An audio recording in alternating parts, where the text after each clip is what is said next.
好開心，好幸運能夠得到呢個獎。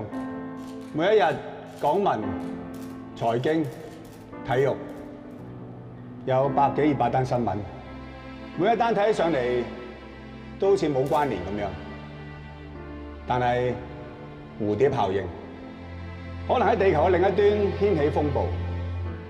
美國加息又會影響香港嘅旅遊業，甚至乎犯罪率。將每一單看似唔相關嘅新聞連成一個大網，解讀俾觀眾聽，成為有意義嘅真相。呢個就係新聞工作者應該有嘅責任。最後，多謝 Man 姐，冇 Man 姐讓賽，我唔會得到呢個獎。冇 Man 姐，就冇今日嘅梁景仁。今年夏天，香港遇到500年一遇嘅暴雨，面對大自然 ，George 選擇佢嘅新聞專業，迎難而上，令到我哋有機會見到一個最接近真實嘅世界。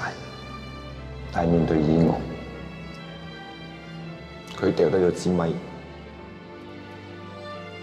掉低咗佢新聞從業員嘅專業身份，佢跳咗落水救人。就係咁 ，SNK 失去咗一個令人尊敬嘅新聞主播，而我都失去咗一個教識我咩叫新聞精神嘅好同事。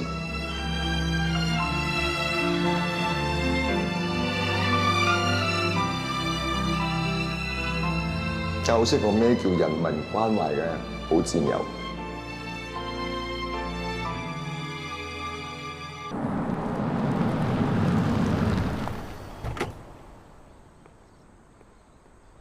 文小姐，點解你唔去追思會？你係咪同梁景仁真係有心結？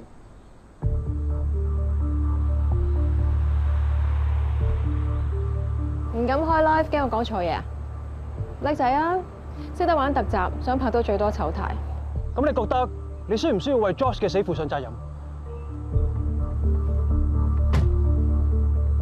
梁景仁堂堂一個副總監，究竟係邊個落 order 叫佢上前線？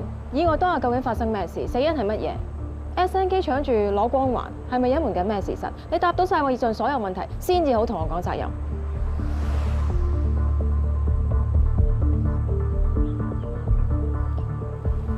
句句3筆夠你交功課㗎啦，幫我睇死 Kingston 唔敢播，所以呢個訪問可以當冇做過。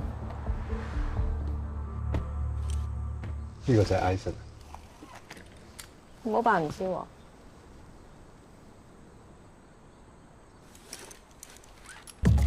處長嚟啦！處長，新聞處處長，你嚟到追思會係咪代表政府係認同梁景仁先生嘅採訪行動㗎？係咪 SNK 大台所以先嚟啊？幾時會公開調查結果啊？講兩句啊，處長。我哋好快有簡報會，唔該晒咁多位。點解份新聞稿避重就輕，完全冇提過人命傷亡嘅責任問題嘅？份稿多次提及天災，係咪想淡化人禍？梁景仁先生係一個好資深嘅記者，佢每一個採訪行動同決定都經過深思熟慮。今日呢個追思會，我作為 SNK 嘅副總監，希望大家可以尊重死者，俾個空間大家去送佢走埋最後呢段路。先生咩事啊？唔好意思啊，訂單。我想問你邊間花店㗎？唔該。喂 ，Hello，